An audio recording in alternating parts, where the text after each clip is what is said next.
Hello everybody, in this video I'm going to show you how you can get Venom sacks in Hytale. So in Hytale, if I just go to my map here, you'll see I've come quite a bit away from the starting zone, and I've noticed now that I've encountered quite a few different species of spider. Every single time I found one of these spiders and killed it, it does drop a Venom sack. There we go. And if I go to my map here as well, if you go out to sort of the dry areas of the map, you will find scorpions and other areas. Let's just kill another one here quickly. There you go, and we just got another Venom sack. The drop rate does appear to be 100%.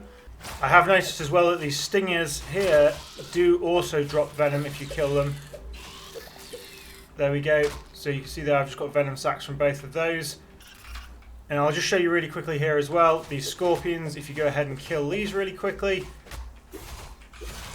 There we go. You can see there he has just dropped a Venom sack, so I'll just go ahead and pick that up. So it does appear like quite a few creatures in this game do drop Venom sacks. You've got these flying stingers in this zone. I know that the scorpions drop it as well. And of course, the spiders I showed you earlier. But that, guys, is how you get Venom in Hytale. I hope this tutorial has helped.